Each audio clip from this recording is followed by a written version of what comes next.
I feel like some of these players feel that, you can't approach coach, right? You can't approach. And I feel that that's the exact wrong mentality. And I try to tell them, you need to advocate for yourself. You're not doing it in a disrespectful way. If you feel that, your curveball is your best pitch today and coach is still calling drop ball, you have got to go advocate. At the field, in your car, or on your couch, get your fast pitch info from the coach's mouth.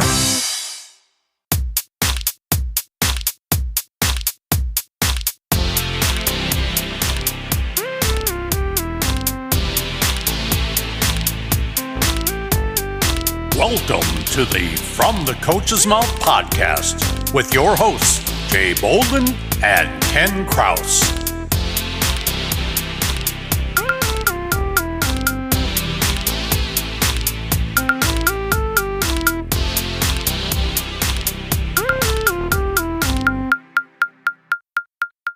Well, hello, everyone, and welcome to the From the Coach's Mouth podcast. This is Ken Kraus, here as always with my good friend Jay Bolden. Jay, how are you doing this morning? Doing really good today, Ken. You know what? To be honest with you, I'm kind of excited. I'm getting ready to start my 28th year of teaching and coaching. Excited about that. I'm really excited about this fall with St. Xavier. We got our fall schedule set and ready to go. Actually have our spring schedule kind of set up. So I'm really looking forward to the fall. I love the fall. I love the weather and I love the softball in fall. It's such a great thing. And it starts a new year. This is like a new year. So here we go. So how about you, Ken? How you been? I've been great. I had a chance to get up to Michigan over the weekend. A little bit of a getaway. A friend of ours has a house up there. So there were 3 couples all jammed into this little tiny house with 1 bathroom. But we got out. We got to see a sunset, which was enhanced by all of the Canadian wildfire smoke. So it created this really cool look to it. And we went out, we saw some live music, and it was nice to get away. It was nice to, much as I love what I do and working with the kids, it was nice to just get away from it all for a little while and kind of rest and recuperate. That's great. That's super important. Yeah, I think that's something, I kind of wanted to get into today with you, see whether you agree. I mean, to me, I think it's important for the players, for the families to have some time off. It's getting harder and harder these days, it seems like. The old season ends and the new one seems like it picks up right away. People are, right all over it. But I would love to see, even if you can do it for a week or 2 weeks, I think that would be really important right now, this time of the year, to find some time, just walk away from the game entirely, go do other things. Don't think about softball. Don't pick up a ball. Don't worry about practicing. There'll be time enough for all of that. What do you think about that, Jay? Yeah, I couldn't agree more. I think, you've played a ton of games. You've had a lot of practices. You've had all those reps. The body needs to rest. Not just physically, but also mentally. I always talk about in the summer, it's great. Like, summer lessons will start end of May and I'll be going with, most of my kids that are in high school or in middle school.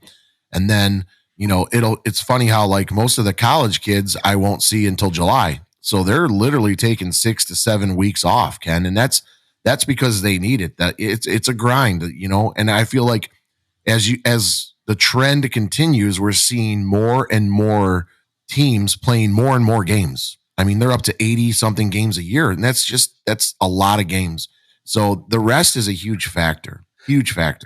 80. I mean, my gosh, I think that's on the low end. I see so many teams bragging that they played 110, 120, 130 games. And it's just, to me, that's nuts, but they do what they do. And I think, when you think about it, it's especially important for the high school kids. So, this year in Illinois, high school softball started the last week of February. Okay, remember what we were all doing in February? We were trying, putting on our parkas and going out, and it was cold and got dark early and all that. So they started going, and it was every day, every week, up until whenever their high school team was done. Soon as that high school team was done, then they went into travel ball. And, they were probably playing or practicing 3 or 4 times a week there. Maybe, some of the teams 5 or 6 times. And so, or doing lessons or practicing on their own. So they're doing all of this stuff from February until the end of July, beginning of August, depending on their team and what they were all doing. There's an opportunity to take a little time off. You don't have to worry about, am I falling behind? Is somebody else getting ahead of me? Everybody should be taking that time off. And, we know that the muscles recover. They need time to recover. You tear down the muscles, it takes 48 hours for them to completely repair. Well, in the summer or even in the high school season, who's got 48 hours to recover? This would be a good time to do it. And I like what you said about mentally as well. Just kind of clear your mind. Even if you're going back to the same team, you want to clear your head and just kind of get the last season behind you and get yourself in a good space. And if you are going to a new team, absolutely, let's put some space in between. Yeah, I think it's important to just, like I said, sometimes you just have to get away from things, because if you do it too much, it's what stresses you out, right? And I think sometimes you don't want this to be your stressor, you want it to be your stress relief, right? And I think we have to take that into consideration, especially as parents and with kids on travel ball teams. And let's talk about this. A lot of these kids are multi-sport athletes. So now you're balancing, as we get back ready to go back to school, Ken, now you got your school workload, right? Now you've got maybe your volleyball stuff you're doing. And then on top of that, you're squeezing in your pitching and hitting lesson and your travel ball lesson. Now, here we go again, right? So having a couple weeks where you can just shut it down and just be a kid and do what you need to do to reset the battery, I think is kind of what needs to happen. And like I said, the college kids I work with, they take 6 weeks off. I mean, and I don't want to see them before that, honestly, because they need to detach. They've played 60 something games. Every day they're traveling, all of those things. I think there just has to be a time where you shut it down, And I've been talking to a lot of kids that have been walking in. I'm like, so, hey, when do you guys start? I always try to judge that. And a lot of them are like, oh, we got a tournament in, the beginning of September, and then a lot of organizations have also shut it down till after the holiday. So I think that's a good thing that they're doing too. One thing I do, Ken, is like, as I get ready to go back to, to work and as teacher, the first 2 weeks of my school year are probably the most intense for me for what I have to do. And I always tell the parents, like, listen, you're going to get 2 weeks off. So we're not doing a lesson in the first 2 weeks because I've got to get my stuff handled over there. And then after that, then we can fire back up. But a break is always good too. And I think those are important things to make sure your kids get back into school and that they're, they have that kind of routine set up and then start firing back up. I think that's just a good thing.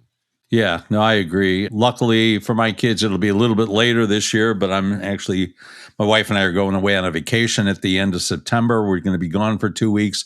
So those kids are at least going to get, 2 weeks off of lessons. You brought up another point though, too. You're talking about multi-sport athletes or even kids who only play softball going back to school. They've been used to having all the time in the world, being able to kind of, lounge through the day if they need to. Now they're going back to school. They're going to have homework. They're going to have a lot of time in school. Let's talk about the time management aspect. All right. So let's start with you as a teacher. How do you kind of feel when you first go back into school? Does it feel a bit overwhelming? Oh, every year it is overwhelming, right? It's like, you want to make sure you do the best job possible. And so you really want to make sure that you dot your I's, cross your T's. And those first couple of weeks are very stressful, I think, for everybody. You're trying to get your classroom situated. You're trying to make sure, the kids are feeling welcomed, and you also have to get started in teaching. So it's like, it is overwhelming. And so time management for me has always been something that I struggled with. The best thing that I've done is I use my Google Calendar like it's, my life support, honestly. Like plugging things into there is huge, because every morning when I'm getting ready for work, it pops up and it says your daily agenda today for 5 a.m. And it reminds me of what I've got to do, what lessons I have that day, maybe my lesson plan of the day. So I think technology has kind of helped me with that part of things. Prior to that, it was always a little chaotic. And I always feel, and I have even more on my plate this year because I told you we're doing that 11U team, that Right. developmental team. So now I'm trying to help with those coaches to help run practices and to be at the hitting aspect of things. And so it's like, those are just things that I'm really trying to, like, for me, I have to sit down and I have to block it out and I have to see it in different colors and all those wonderful things. So time management is huge for these kids, and giving them some grace too a little bit. So being a multi-sport athlete has got to be even more insane. I've seen a lot of kids, at the school I teach at, they're there early in the morning getting things done before school even starts. Though some of them are multi-sport athletes playing club volleyball, and then they play, like soccer or something. Yeah, it's definitely one of those things where I think, the older you get, I think you get a little bit better at it because you really have no choice.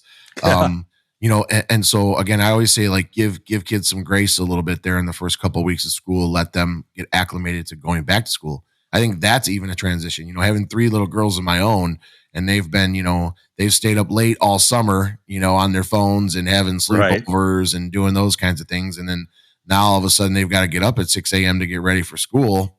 Those first 2 weeks, they're like zombies. You know what I mean? And so give them some grace and let them go and try to figure out that time management piece. Yeah, I was just thinking about that when you said they're like zombies. I was thinking about when kids come in for lessons those first couple of weeks, and they're just not used to having all that structure and all these requirements and not being able to just do whatever they want to do. So yeah, a lot of times those lessons are kind of rough, until they kind of get back into their routine. Yeah. So I also want to ask you, Ken, speaking of, going back to school, it's a new school year, right? But it's also a new travel year, right? So now, what I've been doing the last couple of weeks has been, now that this is it's done, it's winded down, the All-American games are pretty much the end of it down there in Oklahoma City. I always talk about goal setting, right? So every one of my kids will come in and I'll say, I want you to create some goals. I want some stretch goals. I want some, attainable goals that we feel we can get done in this year. And I feel that goal setting, and this doesn't even have to be related to softball, but even goal setting, for you as, academically and things like that. What about you as an instructor? Do you set goals for yourself every year? And you mind sharing, if you do you mind sharing some of those today with me? Sure. I mean, one of the things that I try to do is I try to find things that will continue my education and help me to get better. I like to, I always preach that it's important for coaches to continue to improve. And I believe that for myself as well. So I try to look around for some things and say, okay, do I want to get a certification or take a course, or maybe just talk to people about certain things, listen to podcasts, try to find a book to read. Still trying to make my way through Stuart McGill's book. Dr. Stuart McGill is a specialist in the spine, and he wrote this book that's really intense on all of that and how to, both for recovery, for rehab, because occasionally I get a kid that's coming in and they say, well, she just, usually not my kid, but, they went somewhere else and then they're coming back and they say, oh, yeah, she had an L4 and L5 fracture, and, just want to make sure that she doesn't go through all of that again.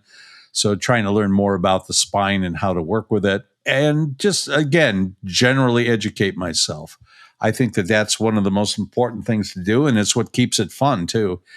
I can't imagine these coaches that haven't learned anything in 20 years and just do the same things over and over and over again. How do you even keep that interesting? Yeah, I agree. I think some of the kids that I talked about, like, everybody wants to throw the ball harder, Ken. So that's always the first goal I get from them. And I'm like, that's wonderful. But I'm talking in-game goals, right? Like, I get it. We all want to throw the ball harder, and we are going to work at that, right? But I want something that when you come in here, we can put it up here and you see your goals. And at the end of every lesson, can we say, did we do what we needed to do today to help you get closer to reaching those goals? So that's one of the things I'm going to start doing in my facility, is start hanging up their goals so they can see it every time they come in. So that's one of them. Okay, and what kind of goals are you talking about there? What do you think are some good goals? For me, like, again, we're both Game Changer junkies, right? So we're always checking on our kids, and Game Changer allows us to set their profiles, and it'll share with us their statistics and stuff like that. So statistics are great. Data is great. However, the data that I'm worried about is the data in the game, meaning, I want my kids throwing a strike in the first two pitches, right? I want them to win 75% of the 1-1 counts. And so we're talking about that. Those are goals that I feel they can attain in a game, because great, like you and I talk about how data is great, data, but sometimes that just doesn't relate over to what is happening in the game, right? And in the game is where you win the game or you lose the game, right? You have all the data in the world, but that's not necessarily going to help you win a game. However, having some goals that are happening in game. I would also, so that's one, is the 1-1 count. I want to strike out of your hands in the first two pitches. Okay. Outside of that, I'm looking for, can you get out of an inning in under 14 pitches?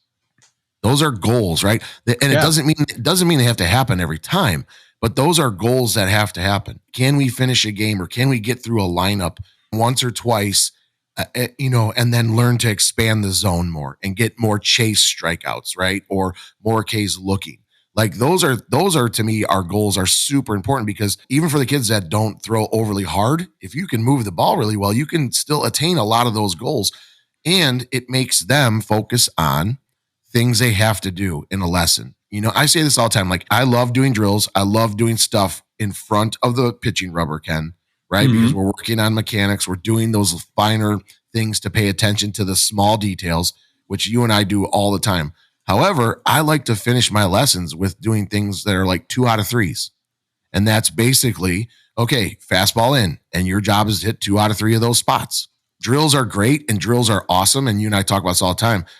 But you can do all the drills in the world. If the kid can't hit a spot, it doesn't matter. And so I think those are things that I want them to do. Can we be better at our 2 out of 3s, right? Can we make sure that if we're struggling on that outside chase curveball and you're only getting 1 out of 3, can we get that 2 out of 3 next week? Like, those are goals that I want them to do. And I'm talking about the goals like that they're doing there too. And I think those are important for them, instead of just, data, I need to throw the ball 65. Yeah, we all do. I get it.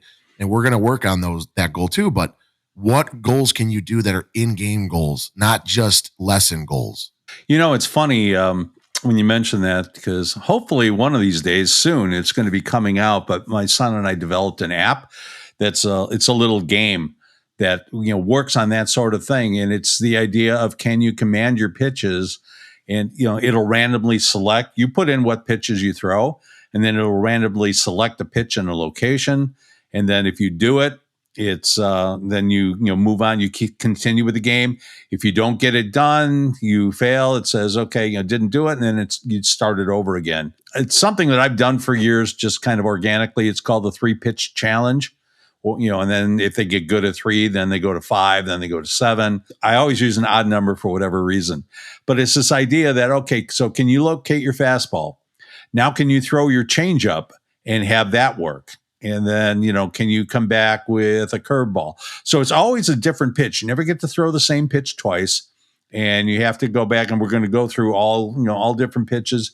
If, let's say, you're throwing fastball, changeup, drop ball, and something else, and we're doing 3-pitch challenge, you may not get to all 4 pitches, but you're going to have, you're going to get through 3 of them at least, and then we'll randomize it some more. So yeah, I'd like to show that it's a tough game. It's harder than it sounds. It sounds like, you should be able to nail that, but you get 2 pitches. And then I always, especially as they get better, I try to save their weakest pitch for the 3rd one, so that they really have to come through. But yeah, I think that's important. It's something that, I've been working on a little bit too. So I've got some kids that, they've been working on throwing hard, and I love to see the new speed highs. But at the same time, you got to be able to get the ball in there. If you're a new pitcher, you just need to be able to throw strikes. So breaking it down and saying, okay, this is a good time of the year now to really work on those mechanics, and let's just try to get you going. When I'm looking at it too, it kind of depends on what the kids need. If I've got a kid that can throw strikes but doesn't throw very hard, well, I'm going to work with her on trying to get more energy into the ball, even if she gets a little bit wild, because I want to get her out of the force the ball over the plate mentality. So I think that, that's an important thing too, to just kind of look at, what are you good at? Where do you have problems? and let's try to shore it up to make you the best pitcher you can be. What do you think about that? Oh, I think that's great, Ken. I think that's exactly, sometimes you have to, we've got to get outside of the box a little bit there and do some things that aren't, necessarily like, hey, it has to be like this every week. I think that's a absolutely great thing. I think another thing too, Ken, that I've really, for goals, and this is even for my college kids, like I try to, when they're going back, one of the biggest goals I have for all of them is that they advocate for themselves, right? I feel great. like Yeah. I feel like some of these players feel that you can't approach coach, right? You can't approach, and I feel that that's the exact wrong mentality. And I try to tell them, you need to advocate for yourself. You're not doing it in a disrespectful way. If you feel that, your curveball is your best pitch today and coach is still calling drop ball, you have got to go advocate and say, coach, listen, I'm struggling with my drop ball, but my curveball is really breaking today, right? It doesn't necessarily mean that it's going to be the be all end all of that, but advocating for yourself, especially as these kids are getting older, a lot of them are seniors in college now. And I try to tell them all the time, like, I don't know a coach that would not want that kind of information, especially if they're calling pitches. So, making sure that you can advocate for yourself and talk to your coach. At St. Xavier, after every inning, Ken, I'm talking to my pitchers and I'm asking them, hey, what did you think of the pitch sequence? Did you like that? Are you seeing something that maybe we could, take advantage of? And I'm talking to the catcher too.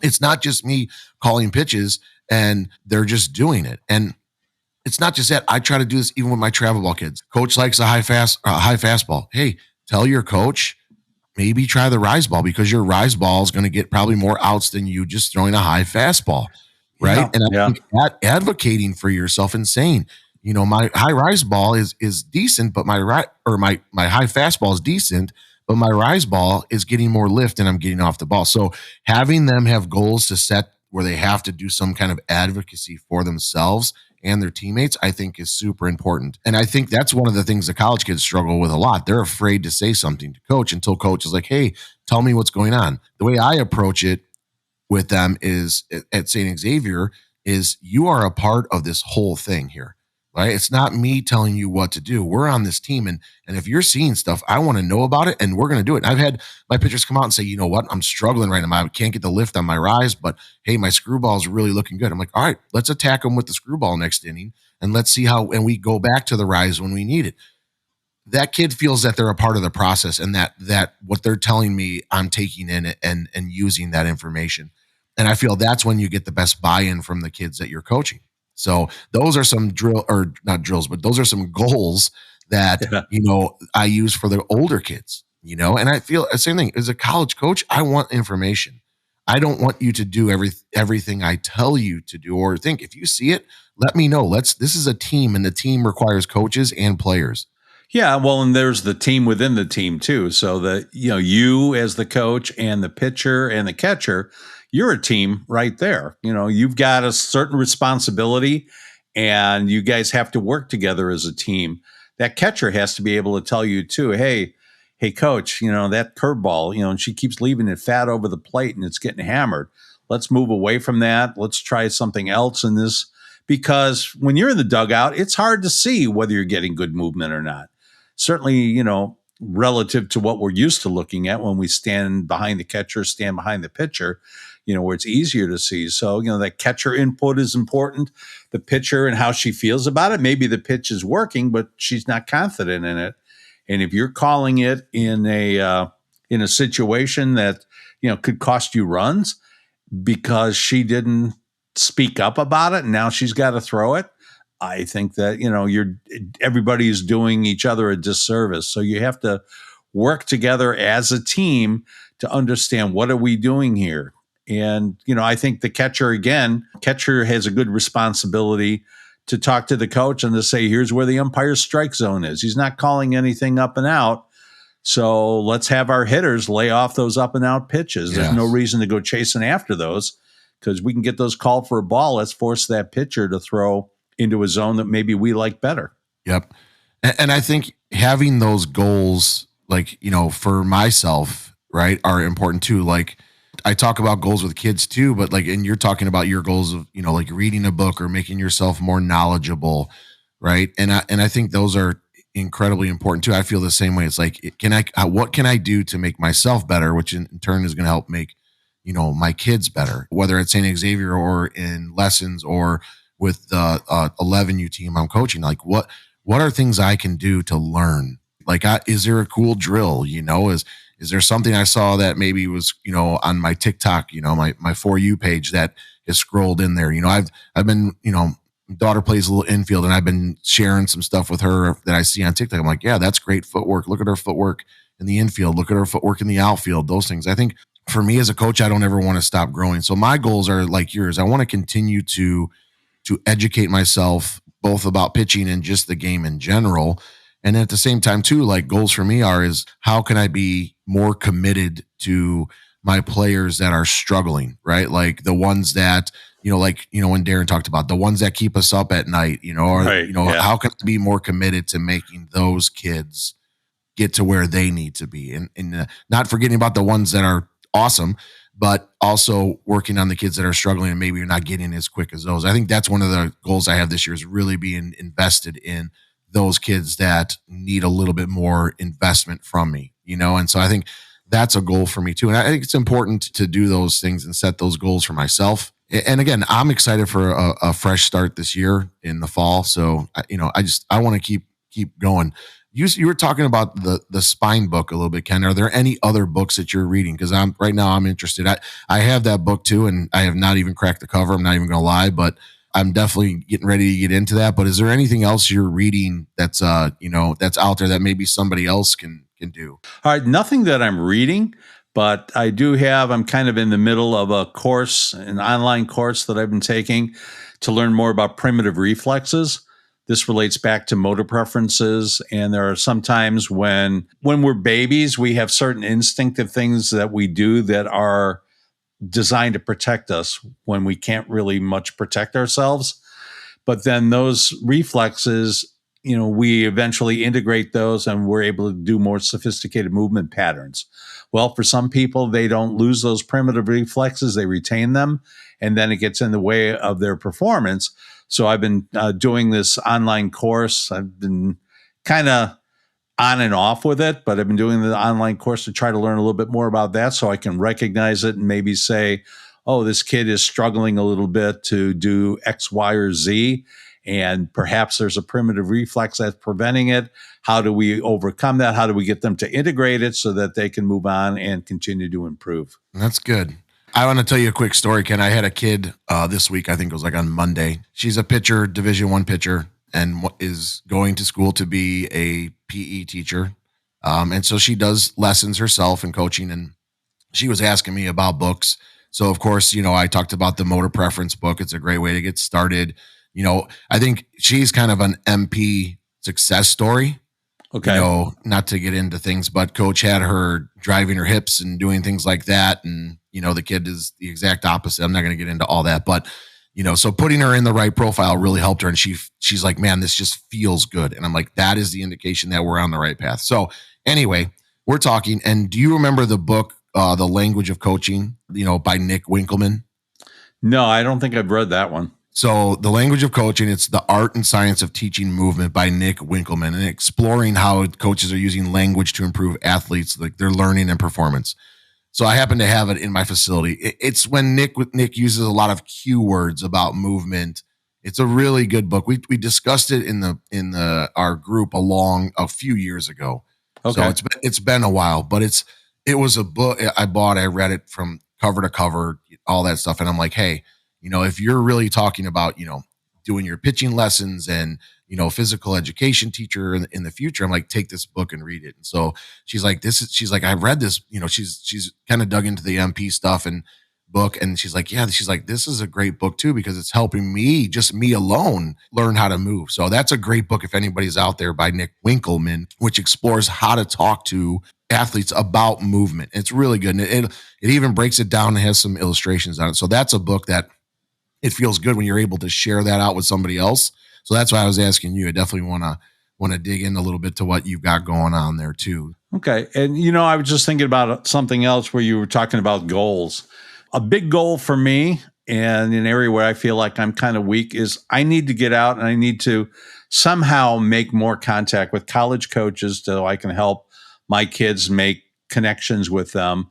I've started trying to just, kind of cold reach out for it. I don't know if that's the best way to do it or not. Unlike you, I'm not at those tournaments and things, so I don't have the opportunity. And I would think it's probably easier for you with a St. Xavier shirt on to be able to go up and talk to some of the other college coaches as opposed to, just random me coming up there and they think I'm, somebody's parent or something.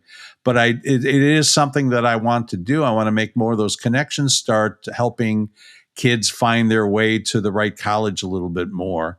So, definitely looking for opportunities to do that and ideas on how to do that effectively. Well, I think you're a great pitching coach and hitting coach. So I think, one of the ways that I started before I was even at St. Xavier is I just started by going to a lot of those NFCA coaching conventions, and I'd be sitting right next to, whoever coach, like Catherine Gleason, or when I was at the Illinois Coaches Association, I would bring Catherine in to speak to the coaches, and I would just connect that way, right? Or I would just reach out to them. Most of them, I say this to people all the time, like, as us as instructors is a little bit different because I would not recommend this for parents. Please, parents, do not go up and talk to college coaches when they're watching your kids play. However, as an instructor, there's no problem with you going up and introducing yourself and saying, hey, I'm so-and-so. I do pitching and hitting lessons here and around this area. And I've got some kids. If you're interested looking at them, this is my information, my website, my blog, all that stuff. I think that's important. And I'll tell you, Ken, I can almost guarantee you 100% that a lot of those college coaches have read your blog. And that's the point is, make those connections through some of the avenues that you already have, because, as we've been doing this here too, people are paying attention to you as well too. So and I think that's it. It's like, to me, the biggest thing for me when we're talking about this, and I tell this to people all the time, is building a rapport with these coaches, right? Like, and that's what we're talking about when you talk about recruiting. Is a coach willing to take a gamble on this kid who plays for said organization 1 over this kid who plays for said organization 2, who constantly and continually puts kids out at a high level, and they're training, right? So I think those are the important things, is understanding that college coaches, especially with so many travel ball teams right now, they want to know what they're getting is going to be something that's kind of quality, if you will, right? Like, there's so much quantity, and quantity always isn't better, but, and you're always trying to look for quality. So for me, when I'm talking about, okay, this is why for me, Ken, see, now you got me all fired up today. This is why. That's my job, Jay, to get you fired up. You do a great job. You do a great job. Let me tell you about it. I just had this conversation the other day. You know what drives me nuts, Ken, is you see these kids posting that they're hitting 65, 67, and they're just sitting there holding a pocket radar, right? That's wonderful. But what was that? Exit velocity? Was that a run-in? What was it? Tell us, right? And that's why I try to tell my kids, I am not going to post a picture of you holding it. I'm going to show a video of you doing it, because for me, that's proof. That is proof that you're throwing that speed, right? And again, for me, I have a very strict rule. It doesn't go on the speed board unless you do it twice, because that one anomaly pitch that you had that maybe hit the ground 3 times and skipped up and comes out at 64 is not counting. It's just not, right? And I say that all the time. And that for me, it just, you see these kids posting all this stuff. And my point of all this is that you're posting, you're throwing 65, and in the game, you're throwing 58. You're losing credibility, both as a pitching coach and both as a player when coaches come to see that, or you go to their camp and they're like, well, you're only throwing 60, but you say you throw it in 67. Like that's a thing.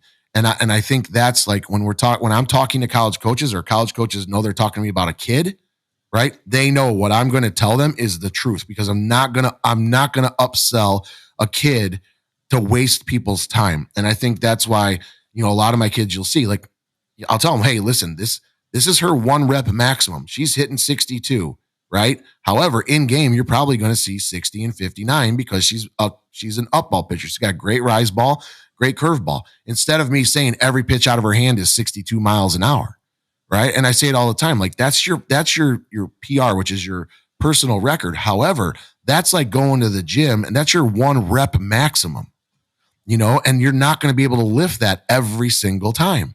So like that's your ceiling at that point, and we're going to continue to raise that ceiling. However, when I'm talking to a college coaches, I tell them all the time, Ken, I'm not going to tell them that every pitch you throw is coming out of your hands is going to be 62, right? Because your curveball is going to break and it's going to be less, and your rise ball is going to, lose a little speed because it's lifting. And I think that's important. So thanks for getting me fired up on that today, Ken. I really appreciate that. And I've been having those conversations with kids all week. I had a kid yesterday who's been with me since she's 10, and she's pushing hard. She's been on Rapsodo, at a couple college camps hitting 63.7. And I'm like, that ain't 64. That's 63.7. and she hit 63 yesterday 6 times, which tells me 64 and 65 are on the horizon. Right. However, maybe it was 63.8. It still ain't 64. And until you do it twice, it's not going on the board. I mean, I'm tough like that on kids, but at the same time, when I'm going to talk to college coaches about her, I want to give them what's important and what is truthful and not just blowing smoke. Does that make sense? Yeah, it makes sense. Now, I'm a little looser on that than you are. If they hit it once, I will post it. I'm okay with that. But if I'm talking to a college coach, I'm not going to quote that as her speed. Let's say, we'll use 60 as a good example because that's always starts getting people's attention. I can say that, yeah, she's hit 60 a few times, but she tends to throw more in the 57, 58 range. Or she hit 62 once, but we haven't seen it since. So I'm going to tell them where they're honestly throwing. And I would assume, maybe this is wrong to assume, but I would assume that a college coach is going to know that, we're saying that, her fastball is 62, that every pitch is not going to be 62. If she's throwing movement pitches, my expectation for a curveball is it's going to be at least a couple miles down, if not 3 or 4. Same thing with a rise ball. A drop ball or a screwball or something like that, yeah, those should be probably closer to that top range because of the way you throw it. But I don't want to go in there. I'm like you. I don't want to go in there and sell something that the kid can't deliver. I would rather she understand and that the coach understands this is where she's living right now. She's made good improvement. We're seeing everything going in the right direction. I think that there's more in the tank still. I don't think she's maxed out yet, but let's not oversell this. And of course, if you get something that's 2 or 3 miles an hour faster than what she's ever thrown before, I'm just going to assume that was a random reading of something else in the building or something else outside. Yeah. I agree. I agree with you. I think, all of that is it's just valid. It's got to be valid, right? And it goes back into a little bit of what we talked about earlier this year about all the drilling, like drills. You got guys, teaching people to throw screwballs around chairs. And, yeah. I tried to get my car in my facility so I could have them start spinning their screwballs around the front end of my car. But, unfortunately I couldn't fit it in there and I was afraid I was going to mess up my turf, but that's a whole nother story for a whole nother day. But so I think, as we're talking about all this stuff, I think part of that is just like making sure that the things that you were posting are valid. There's so many things that go into it, and like building a rapport, I think is important too. Like for me, I use a lot of stuff on X to help my kids, and I've built a lot of relationships through there. Coaches have reached out to me through that. So, I think that might be a topic, we've done it with Rick Pauly before on recruiting, but I think maybe you and I could do a free Zoom to people about how to use social media to help enhance your recruiting. I think that's a lot of kind of some of the things that are important for kids, getting themselves out there, the metrics, the data metrics, but also showing them do stuff like, I think that's important thing. Like coaches want to see what is there, what's out there. And so just, posting pics aren't the best thing. Let's see you doing it. So, I think that's a super important thing too. So, yeah. And that's one of the things that's nice with OnForm. If I shoot a video of a kid and if I have it set up, that she can share it, so everything, some of the girls that I have that are in the recruiting thing, they wanted this, I give them access so they can pick through all the videos that I've shot.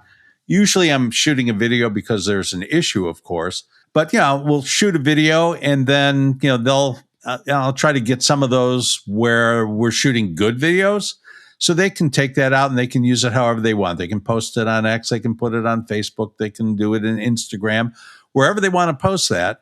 So it's available to them. Yeah, and for people who don't know, Ken, right? OnForm now hooks up to Pocket Radar. Yeah, I just made that happen the other day. I finally, the instructions are there, but it's still a little bit weak, to me. So it took me a few times to figure it out. Or when you're in the moment trying to hook it up and you're thinking that you have everything connected, but you actually have to take a couple of extra steps. I did do that. Tried it with one kid, and I was like, okay, now I finally figured out how to make this happen. That's great. All right, so I'm going to throw a curveball here because we don't have a lot of time left, but I want to throw a curveball at you here, and I want you to share your top 3 pitching drills and why you like those top 3. Okay. You first. I'll share after if you're okay with that too. Okay. I think that my favorite pitching drill overall is what I call an easy walk-in. So this is where the pitcher's going to stand a few feet in front of the pitching rubber, both feet side by side, facing the plate. Take a little step with the right foot, take a nice normal step with the left foot, and then throw the pitch. It gives you the feeling of a full pitch, and you have to make the turns and open up and everything, but that's something that's under control. So I absolutely love that drill. I think that, it helps to get that whole rhythm of the body going at it without trying to overdo it with the energy so that you're falling all over the place. I use that to solve problems on everything. Let's see. What else? Trying to think. Certainly, I love just a basic K. I think, especially if you do it with a pendulum, so you swing the arm up and then swing the arm back down again, rather than just lifting the arm and pulling it down. I like that rhythm to it. I think that getting in there close, you can do that into a net from 10 feet away. I think that that's a great way to get the feeling of what the arm should be doing. It's a great way to work on pronation and allowing the arm to move instead of trying to force it to move or trying to force pronation into it, which I see a lot. I get a lot of kids that, come from other instructors who think that internal rotation means that you flip the wrist around instead of you allow that to happen. So that's another big one for me. And let's see, a third, I have so many that I like to do, and it's situational. So it's kind of hard to think, but I'm trying to think of what I do with them all the time. I guess, if we want to talk like a specific pitch. Sure, anything. Okay. Yeah. So for a specific pitch, I think I like for the rise ball, just kind of standing there. I like the idea of the self spin. So this is going to be hard because there's no visual to it, but hopefully I can describe this properly. What I'll show them, because I can do it with either hand, and I can do it left-handed. I've done that probably more than I've done it right-handed, just because I'm mirror imaging with right-handed pitchers. But you just start with the ball kind of at the bottom of the circle. You got the hand in the proper position, and just suddenly pull the hand forward so my arm comes really quick to my other side. So my throwing hand goes right to the arm on the other side, and yet the ball comes kind of slowly with a lot of backspin on it. So it's really getting that idea of, release. What does release mean? It means to let go. So getting in there and just letting those fingers pull underneath the ball, getting that first finger to push against that seam right at the end, get that going without trying to throw it forward. I'm just trying to get it to kind of float forward. And I find that to be one of the best drills to get the feel of how a rise ball should be released. All right, Jay, your turn. What do you got? Okay. So number 1 for me is we play catch underhand. That's the number 1 for me, right? I will do that with everybody. I think when they do that, a lot of kids who we know that get open early and they turn that front foot to 90 degrees, right? And they're all their weight is coming forward. What I do with them, Ken, is I have them actually throw overhand first, playing catch. And as soon as the catcher catches the ball, I tell everybody to freeze. And then I tell her, look at your front foot. And you will notice that the front foot is at 40 degrees or 45 degrees or less.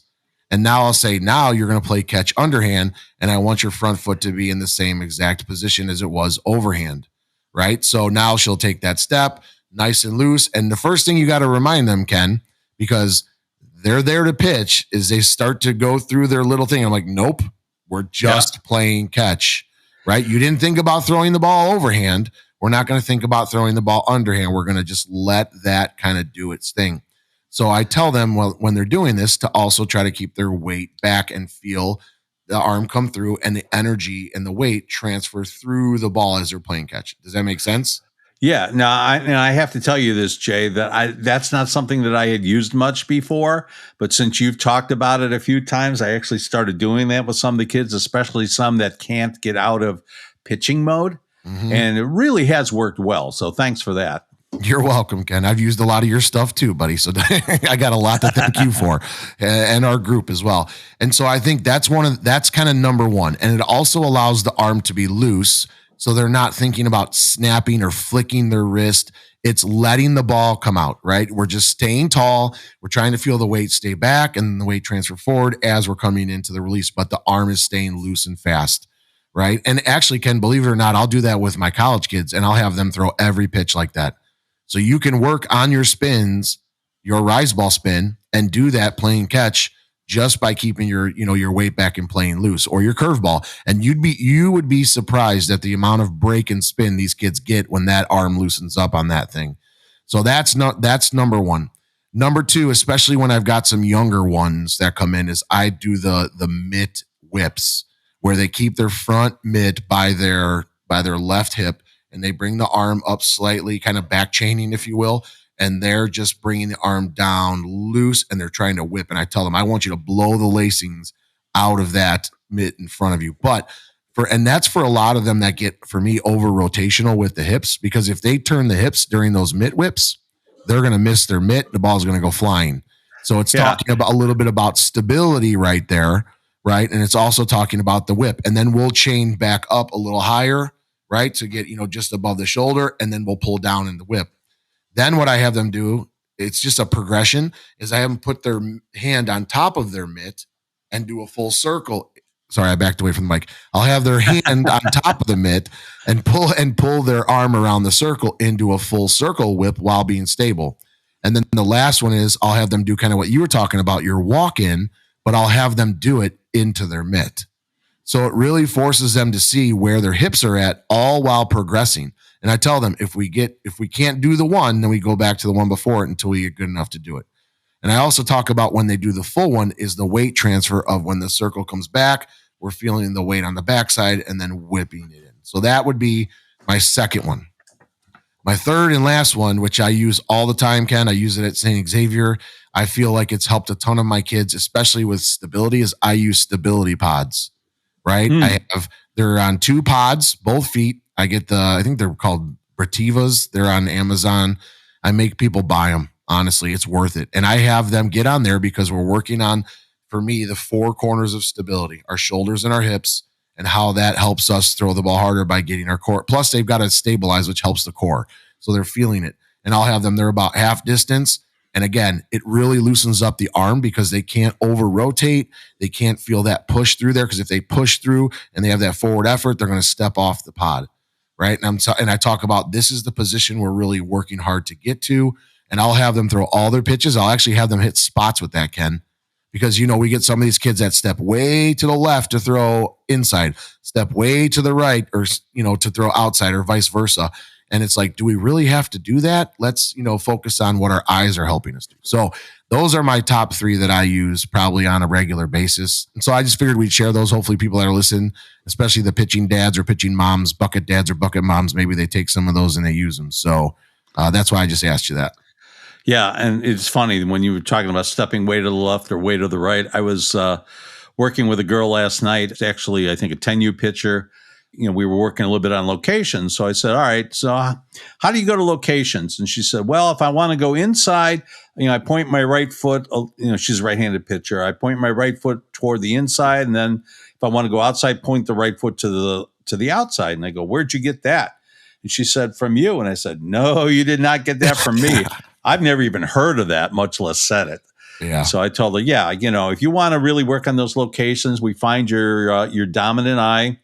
Just make sure that eye is looking at the spot you want to throw to, and you just kind of relax and let your body take it there.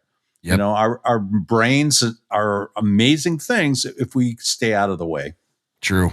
And I did that the other day with one of my kids who's a senior in college right now. She was absolutely aiming the ball, and I'm like, stop aiming, right? Use your eyes. Your body's going to adjust. Let it adjust. So awesome, Ken. Well, it was a pretty good episode today. I think we shared a lot with people. Just rest is super important, both physically and mentally. Having goals is huge. It's a new travel ball season. It's a new kind of like a new refreshing season for us as instructors and pitching coaches and hitting coaches. So, I'm excited about the core of kids that I have. I know you are too. So anything else you want to share today?